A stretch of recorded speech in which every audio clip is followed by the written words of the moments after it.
I don't remember beating this team. Like, it's got to be at least 8, 9, maybe even 10 games in a row where the Nets have defeated the Knicks. Like they're ever since they moved to Brooklyn, I feel like the only time the Knicks have beat them was maybe a couple of times back when they had Carmelo in his prime years, like 2012, 13. That's got to be the last time we've beaten this team. I don't remember. Oh my God, it's so frustrating, man. I hate the Nets. I hate them. And it would have been really nice to, get 3 straight against elite top of the conference teams. You beat the Cavs, you beat the Celtics on the road, and you would have had the Nets. But the Knicks cannot get it done last night in the Brooklyn Playhouse, and they lose against the Jersey Boys. So we'll talk about it here on BD4, episode 472. Welcome to BD4, an RJ Carbone podcast. BD4, where there is no better way to get your Yankees and Knicks analysis. We also do MMA. Yanks every series, Knicks every game, MMA on occasion. BD4 is a 5-star show on Apple Podcasts, also available in video format on YouTube and Spotify. So thanks for stopping by, and we hope you enjoy the show. Champion of the world, turning, looking, see ya! Anthony for 3, bang! That one goes down, and the game is tied! Time! Penetrates, creates, and showing some dexterity as well with the left hand. Yankees win! All right.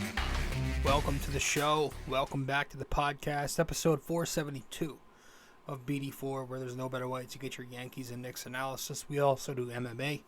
Yanks every series, Knicks every game, MMA on occasion. Getting right into it, man. I'm not going to waste your time. Final score last night against the Nets. Nets 122, the Knicks 115. There were some moments where the Knicks were on the verge of getting blown out a couple times throughout the night. I think the Nets touched 20 points, like a 20-point advantage. The Knicks kept pulling it to within like 12, 13. So, it wasn't too competitive of a game, but most of the night the Knicks were one decent run from tying it up. But they were definitely playing from behind all night because of that 3-point barrage that they were allowing. So, and then came the fourth quarter where the Nets pulled it out because Kyrie Irving, who was actually held quiet for most of the night, he gets hot. Kyrie Irving, while, the first 3 quarters, the Nets role players were doing their thing. Kyrie, who enters the fourth with, 11 points on 4 of 12 shooting, he erupts. And he goes for 21 in the period. Shoots 8 of 15, 4 of 7 on his threes. Couple of rebounds, couple of steals, couple of nice-looking dimes. So he ends up killing them. And, we will talk about the 3-point defense as a whole in just a moment because that was atrocious.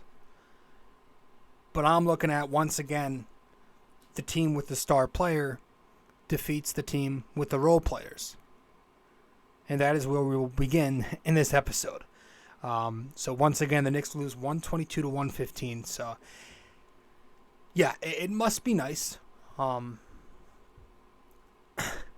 It must be nice to have a guy like Kyrie Irving, a 7-time All-Star, a 3-time All-NBA, an NBA champion, a superstar.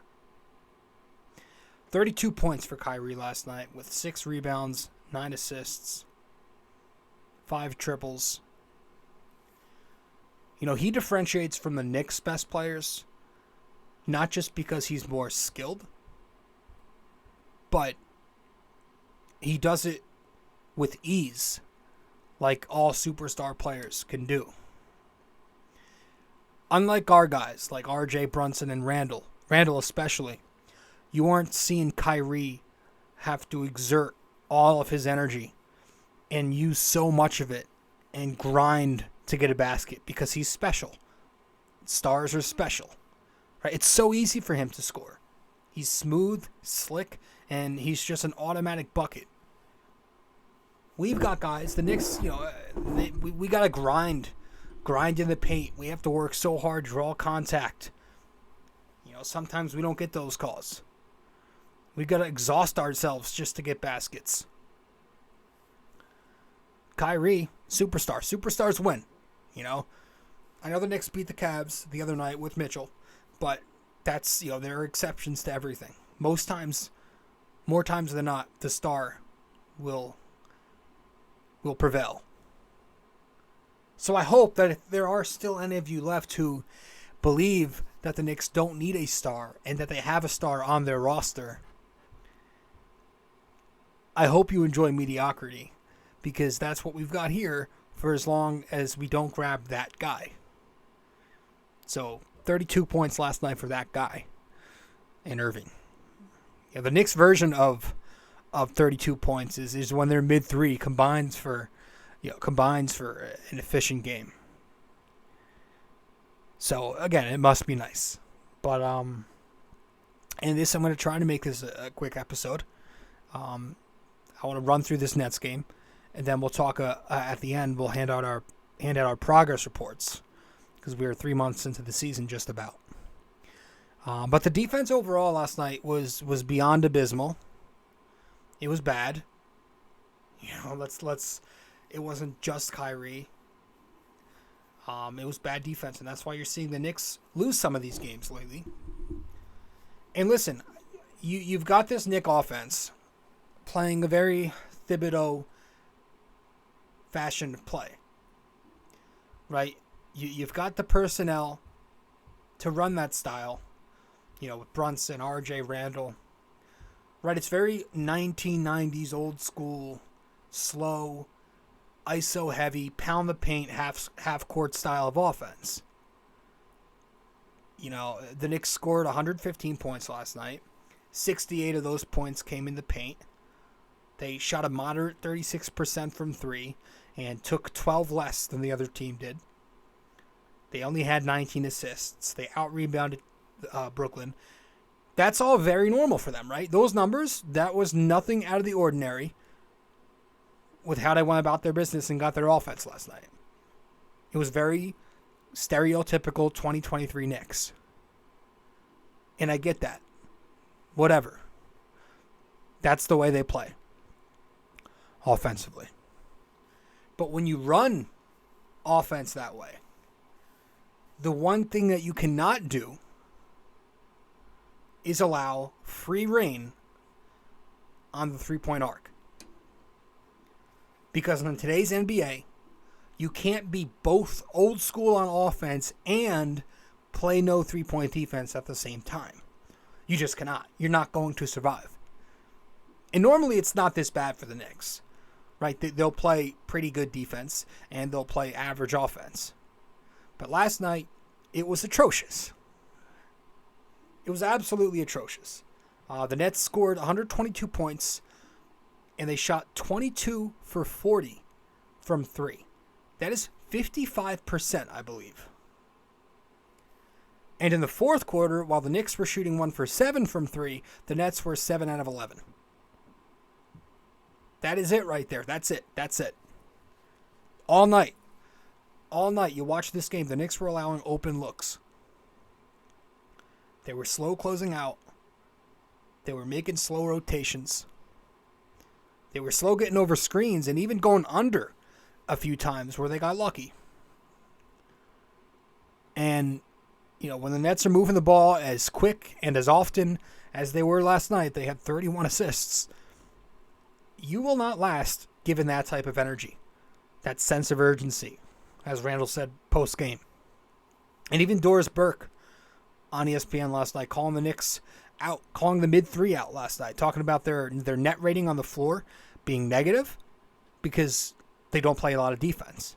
And she's not wrong. Obviously, a lot of the nights you'll see, Brunson, RJ, Randall, their offense will be plenty enough to get the Knicks a win. But there are nights like last night where, Randall was not going off offensively. He was under 20 points, didn't shoot that well. RJ wasn't playing defense. Brunson wasn't great, and it showed. I think the Knicks have to rely, their offense they have to have one of those three guys going off in order to mitigate those defensive deficiencies. I think she used the term like the Knicks were half-hearted on their closeouts last night, which was spot on. They were slow. They were a step slow. And you can't be slow when they're shooting like that. The Nets ran 10-man last night. 8 of them attempted at least 1 3. And 7 of those 8 shot the 3 ball at least 42%. Harris was 4 out of 7. Royce O'Neal 4 out of 7. Curry 2 of 3. Kyrie 5 of 12. Thomas 1 of 1. Sumner 2 of 3. The dude I can't pronounce, Watanabe, 3 out of 3. Patty Mills was the only one to not shoot it well. He shot 1 of 5. Big deal. Absolute garbage. So it's the defense. And I'm running through this game. I'm not going to talk about it too much. It's the defense. Not having a star, not playing defense. 2 things.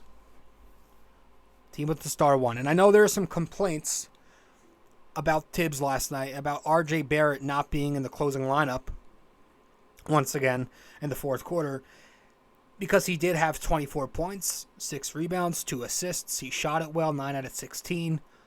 I think he was 3 of 5 from the arc. Knocked him down.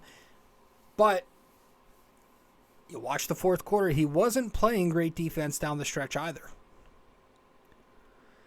He started the fourth quarter with a bad miss at the rim, which led to a transition basket.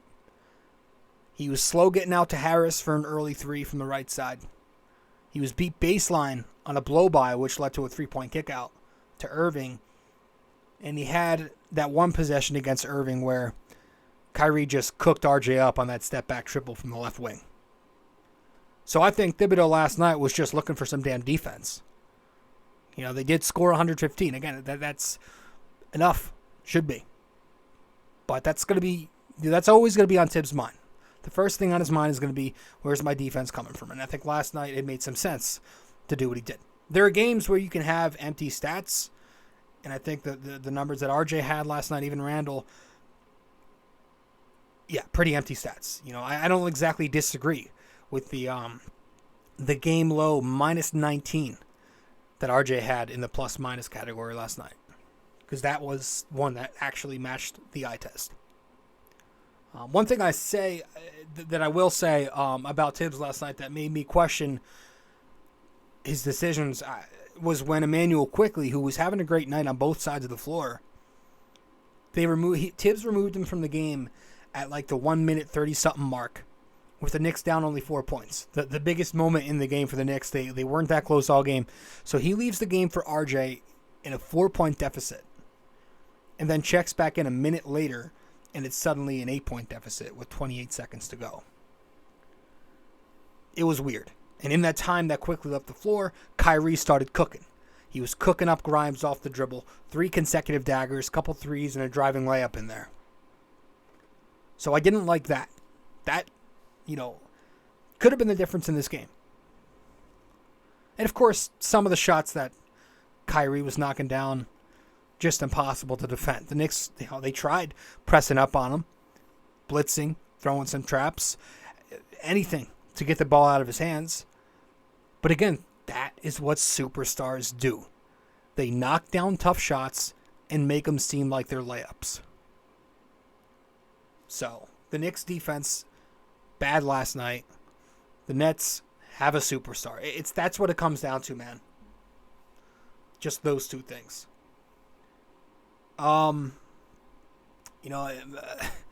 If we want to talk positives, the least worst player on the Knicks last night, Jalen Brunson. Bing bang. Jalen Brunson gets his 24th Bing Bong game ball of the year last night. 26 points, 3 rebounds, 4 assists. Shoots 10 out of 19, 6 of 6 on the foul line. He was good. He played well from the start, and he also showed up again in the fourth quarter down the stretch. But it was just the defense. But, I'm not going to sit here and praise Brunson in a game where the Knicks got embarrassed from the three-point arc. And then, yes, Immanuel Quickley, I'll give him the other game ball coming off the bench. 16 points, 6 rebounds, 3 assists. He shot 6 of 11 overall, 4 of 7 on his threes. Last night I thought he did well, probing the paint, sniping some deep 3 balls, momentum shots. He actually played some pretty excellent defense himself, at least. And the offense, the offensive consistency that was never something I thought I'd say when it comes to IQ, even just a few weeks ago. But here we are.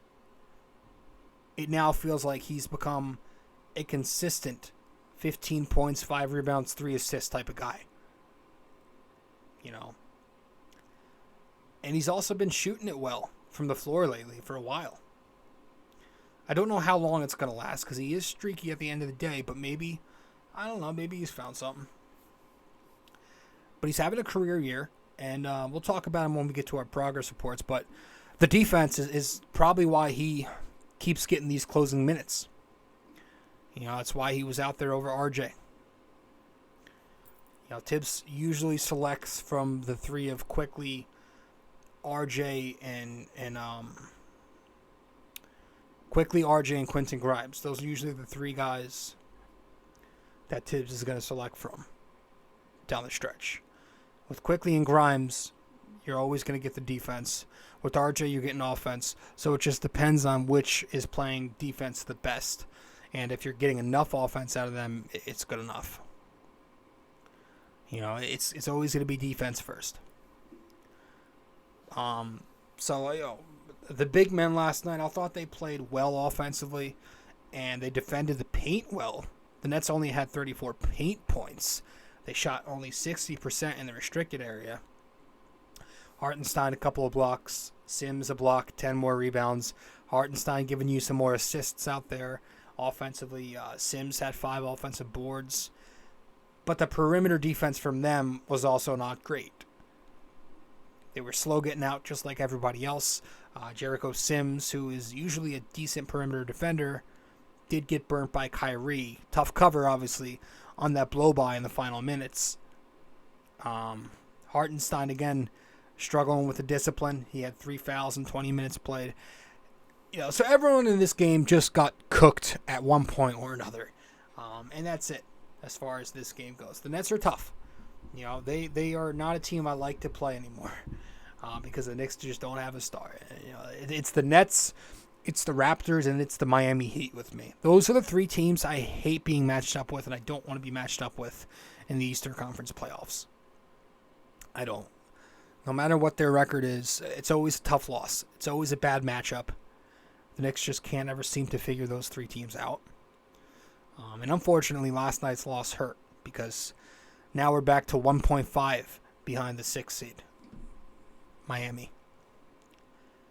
It feels like we have to do so much just to gain a little bit of ground. Like a 5, 6, 7, 8 game win streak would only get us a game, it feels like, because everybody else wins when we win. But one loss pushes us back so far. That's because the Eastern Conference is tough this season. If the Knicks were in the West, they are currently the number 5 seed, just a half game out of the Clippers in the 4th. But they're not. They're in the East, so they are the number 7, 1.5 back from the number 6. And it only gets tougher. The schedule's tough. And Tuesday we've got LeBron James. And I don't care how mediocre the Lakers are, because so are we, and we don't have LeBron. So that's it as far as this Nets recap goes. We're going to wrap this episode up with our progress reports. So let's head to break, get back, and we'll run through these progress reports, hand out our grades, and that'll be that. Stay with us. Be right there. Hey guys, so if you are a listener of the podcast often and you want to know where to find me on social media, you can find me on Facebook at BD4. You can find me on Twitter at BD4Pod. And you can also find me on Instagram at RobJCarbone. BD4 is located on many different platforms. You can listen to the podcast on Apple Podcasts, and if you do there, be sure to give us a 5-star rating and review. You can listen to it on Spotify, but you can also watch the podcast on both Spotify and YouTube. BD4 is available on many other platforms as well. All you got to do is search it up. Apple Podcasts, Spotify, YouTube, and much more.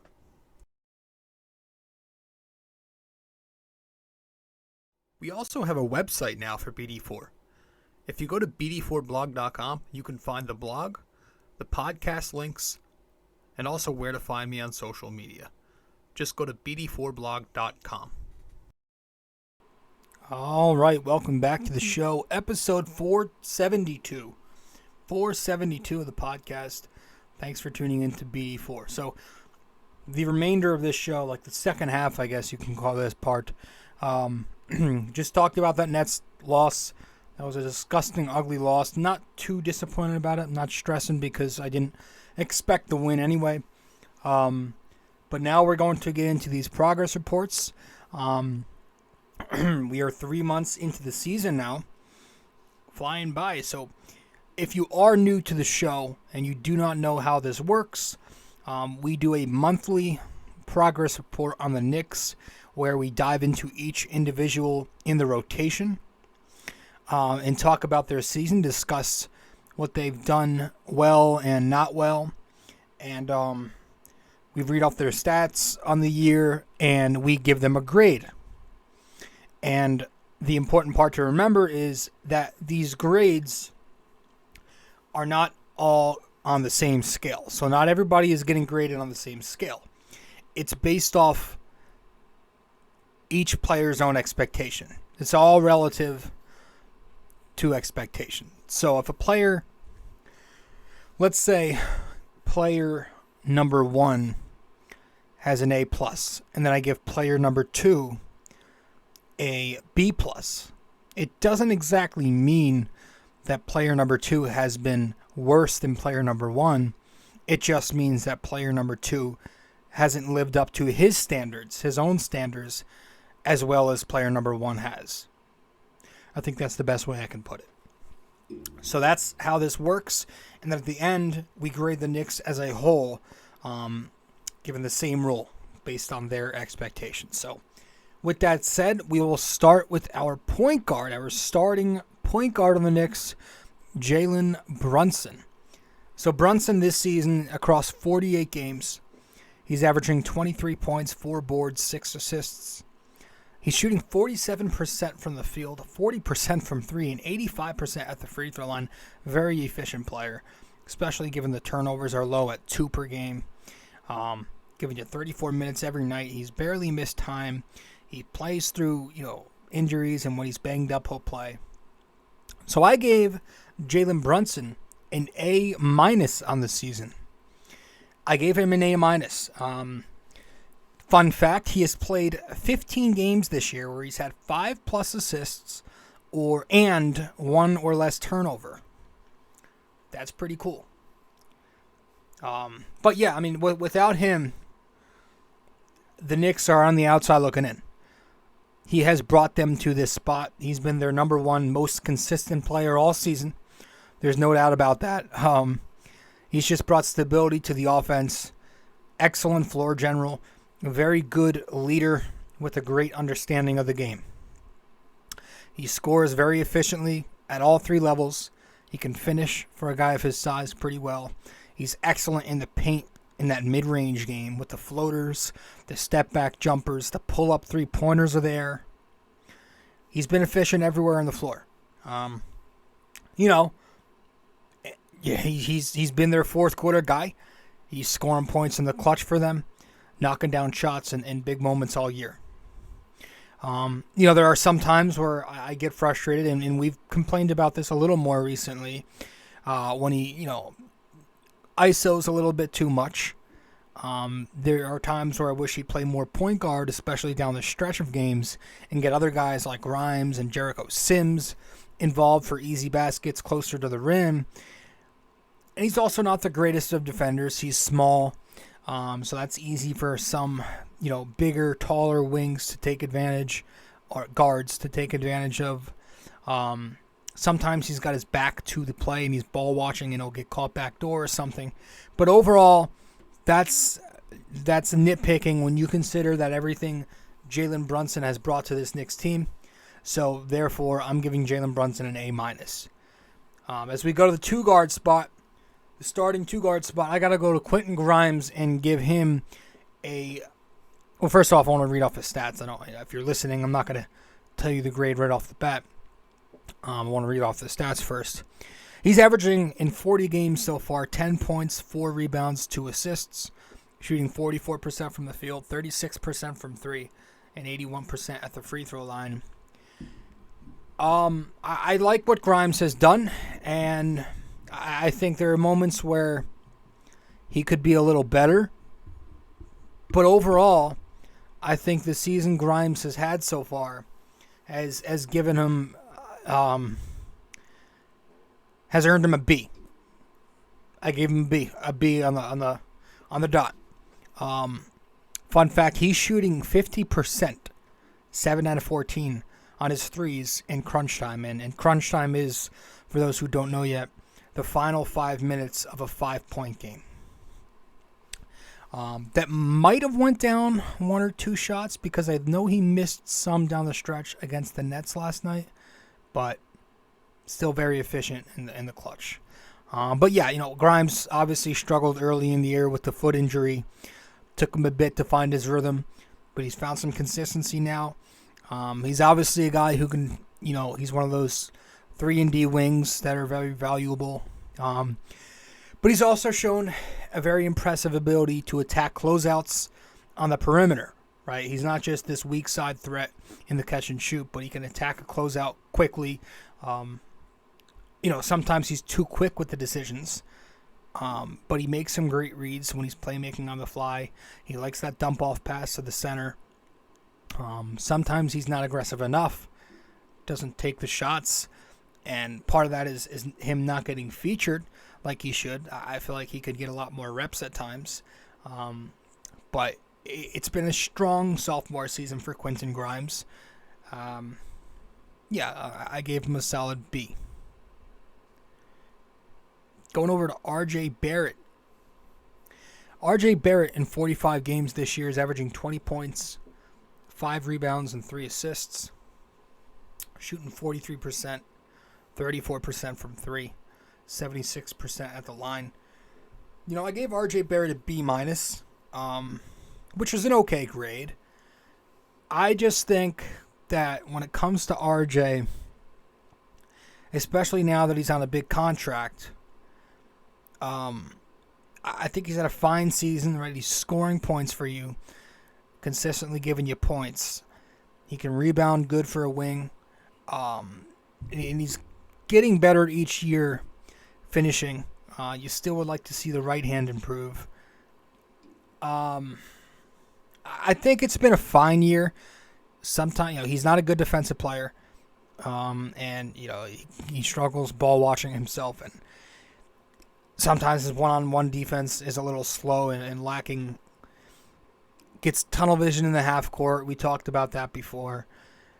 I think it's been an okay year. I just wish, again, given the contract he earned, and it is his 4th season now, I think people were hoping he'd take a larger step. But I think at this point, this just might be who R.J. Barrett is. Just a good 3rd, 4th option on a team. So it is what it is. I think he's had a fine year. Fun stat, he's played 18 games this year with at least 20 points and 5 boards. So, yeah. One thing I really should mention is he's gotten better in clutch situations. We brought it up last episode that he struggled with that in his first 2 seasons, but over the last couple years, starting to compile a couple of big shots, and he's adding that to the resume.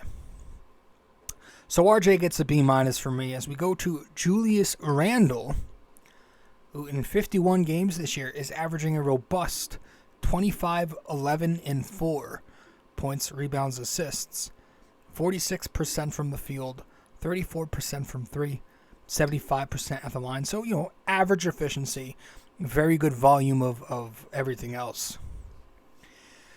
Julius Randle is obviously he's had the turnaround year, and that's why I'm giving him an A-. I think he's been a little worse than Brunson, but he's right underneath him as the second best player on the team. Last night was his 31st points, rebounds, double-double of the year in 51 games. So he's been consistent. Obviously, the scoring. We've talked about his 2-point percentage being much better because he's finishing down low a lot more. He's hitting the mid-range a little better, and he's pretty adequate from 3. He's a beast on the offensive glass. He's giving you boards every night. Defense has been better. But it's the mentality, right? That's the big turnaround from Randle is between the years. He came into camp in better shape. He talked about how he's eating better. He's on a much better diet, and you could see it on the floor. He's smiling out there. He looks happy. So I'm not going to sit here and talk about the specifics of his game. I think the most important part of his turnaround has been the mental aspect. Julius he's been right upstairs, and that's where really it starts. Jericho Sims as the starting center right now. He's averaging 4 points and 5 boards across 15 minutes a night. Played 38 games so far. I gave Jericho a B. I think he's been good. I think he's been very solid. 16 rebounds per 100 possessions for Jericho Sims. He can rebound, man. And he reminds me of like a young Nerlens Noel, Kenyon Martin type of guy. Not going to score a ton of points, but he's got ridiculous athleticism.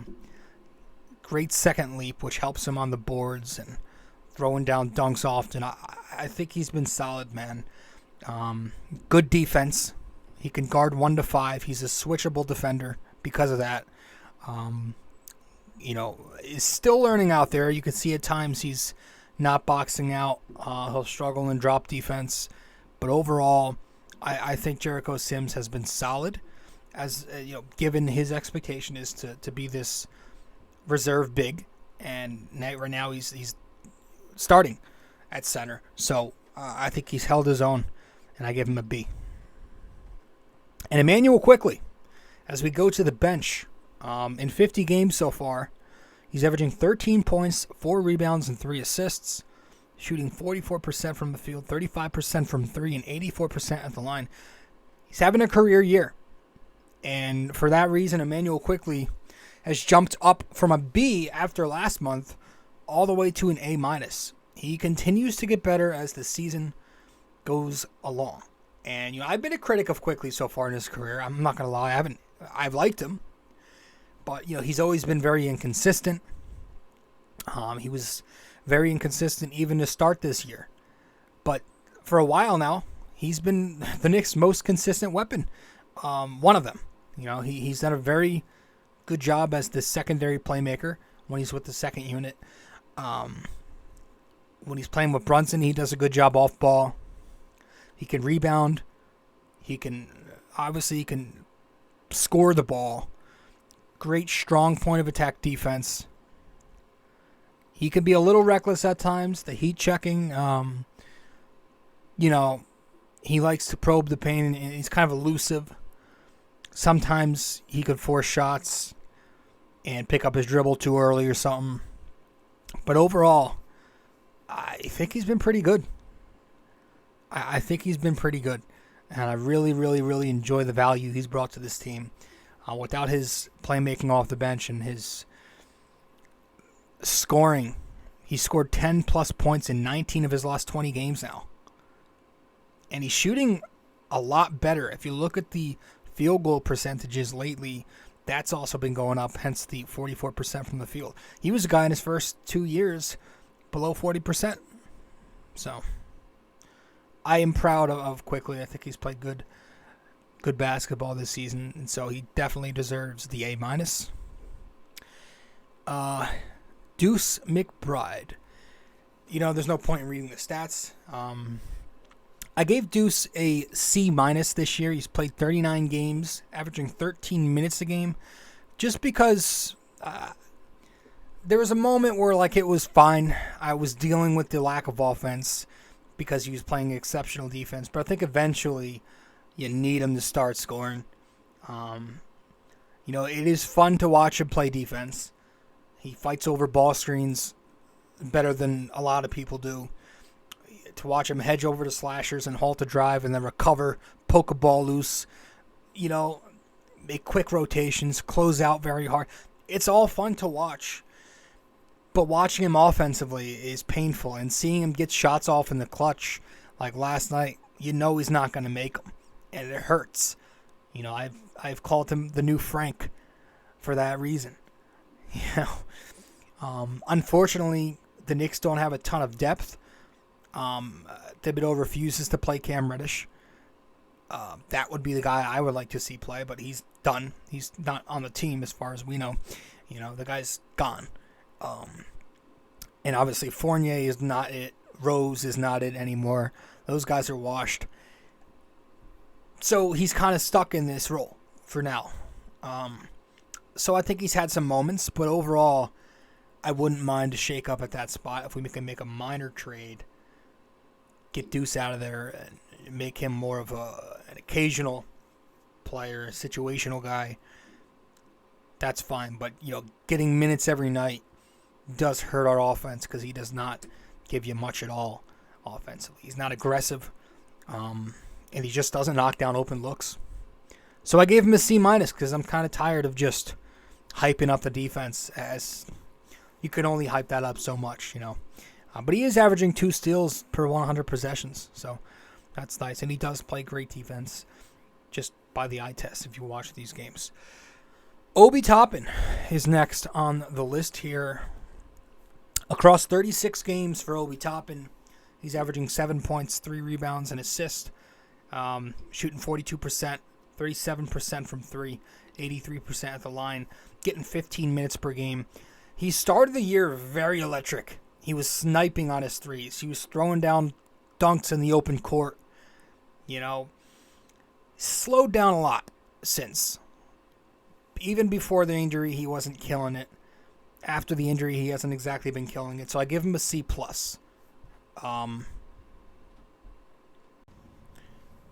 So we actually just took an hour break in the middle of this episode here. I had something to do, and then I went to watch some of the football game. But we were talking about Obi Toppin and why I gave him a C+. He's an interesting player to evaluate. I think he's just solid. Hustle guy off the bench. Nothing more, nothing less. I know, and a lot of Knicks fans think he's a superstar. I do not think he is a star. I think he's just an okay player. I understand the minutes thing and the frustration among the fans sometimes, but there are other times where I think it's way overblown. I wasn't on this side last year. I was all for the Obi train, but I've kind of I like to say I've seen the light with a lot of these kids. I think it's a good scoring punch to come off the bench, run the open floor, knock down a couple threes. I wish they used him. I wish they could utilize his skill set more in the half court and run him in some short roll and have him come out of the dunker spot, throw him some lobs, and and not just tuck him into the corner. And I wish he was also more aggressive, but crash the boards more. But I just think he is who he is, and whether or not Tibbs gets the most out of him, I don't think it's that much of a difference. I just think he's okay. and I don't think he's had the greatest of seasons. I think he started out very well, like we said, but it's kind of been pretty inconsistent since. So he gets a C+. He has knocked down a 3 in 25 of his 35 games this year. So there's that. And then we'll get to Isaiah Hartenstein now.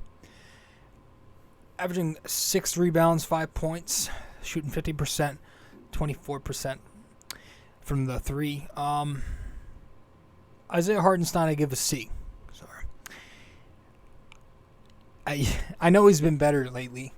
Thibodeau's kind of using him more effectively as that playmaking big at the top of the key, the high post, the dribble handoff. He's been effective there, throwing some outlet dimes on the fast break. I enjoy seeing that. He's unleashing some more offense outside of the floater, and, occasionally he'll shoot a 3, and he's not very good at it. But it's the defense that always bothers me with him. Again, lately he's definitely stepped up in drop coverage. But still, overall in the year, he's not good when he has to get out on the perimeter and defend in space. He's pretty slow with the footwork, rotating at the rim. He's not the greatest rebounder in traffic. Pretty soft. The floater is, pretty much the only thing he does offensively to score. That can be hit or miss. I'm not a big fan of him. So overall, I give Isaiah Hartenstein a C. He is averaging 6 boards in 16 minutes over his last 9 games. So there's that. Mitchell Robinson is our final guy here. We're going to grade him. Averaging 7 points, 9 boards, 2 blocks, shooting 67%. And he's got a plus 3.6 plus minus this season. I gave Mitch a B plus because I think he's one of the more valuable players on this roster. If you only look at the box score and you look at the points, you're never going to understand the true value that Mitchell Robinson brings. There's no reason to talk to anybody who's not a Knicks fan who watches the games when it comes to Mitch, because they're not going to be reasonable. He's an excellent rim protector. We know about the blocks and just the shot altering, but the most noticeable development in Mitchell Robinson's game this year has been his ability to execute the drop defense in pick and roll. He's got the length, he's got the athleticism, he's developed great instincts, so he's able to judge and time it well. Whether he needs to come up and contest a jump shot or drop back and protect the rim or rotate over to the next guy slashing. He's done very good in pick and roll defensively. He's and offensively, again, doesn't score you a ton of points, but he creates a lot of second opportunities on the offensive glass. He's a good screener, which helps space out the floor. So, yeah, he's got weaknesses. Scoring, defensive rebounding sometimes is a problem for him. The fouls, the injury, it's like he's always battling something. But you can't ignore the very positive impact that Mitchell Robinson has brought.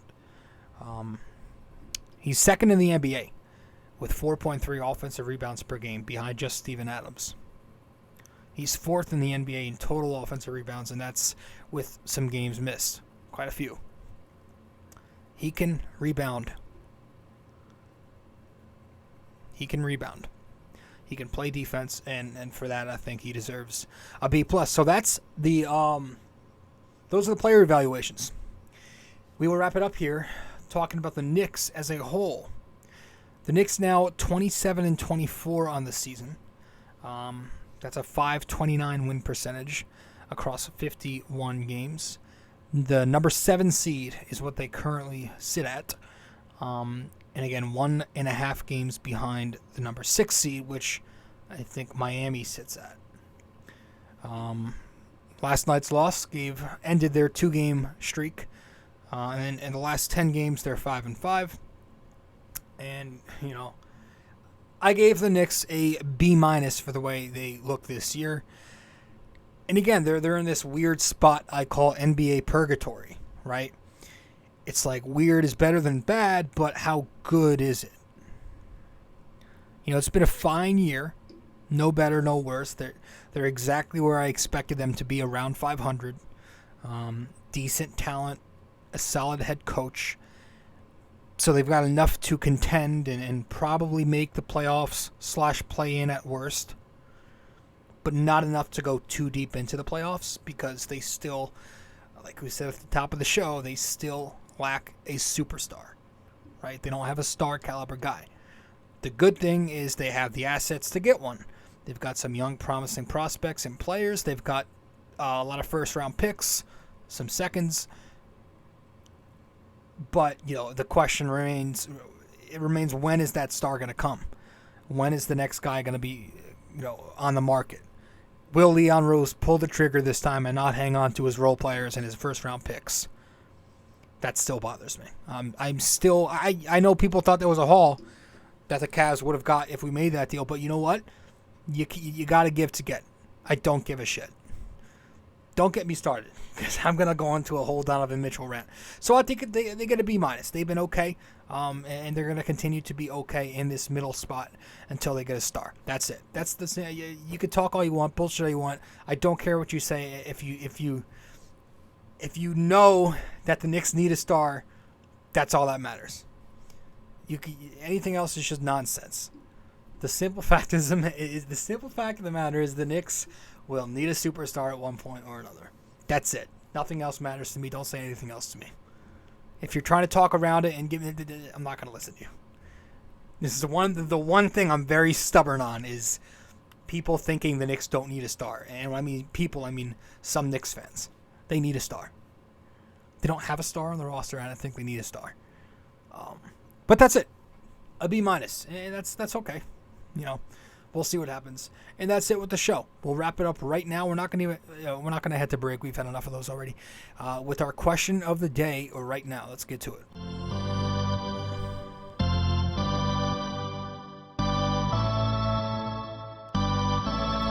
All right. So for this episode 472, I'm asking you, how many games did the Knicks win in the season before Carmelo Anthony? And how many did they win the season he arrived? All right, how many games did the Knicks win in the season before Carmelo Anthony? And how many did they win during the season he arrived? All right. So let me know the answer wherever you can reach me. If you get the answer correct, I'll give you a shout out in the next episode in front of all 2 of my followers.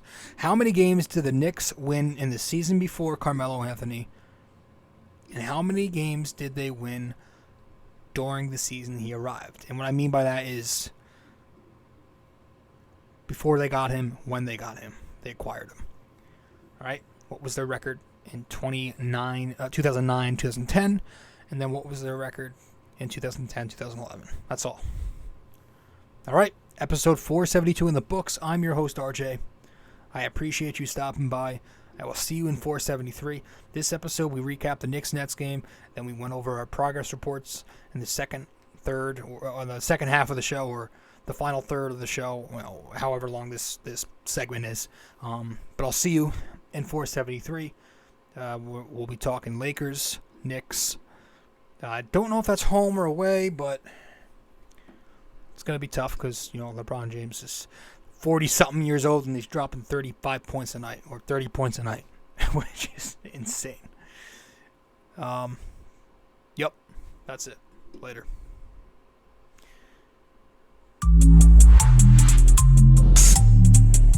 This episode was brought to you by Anchor.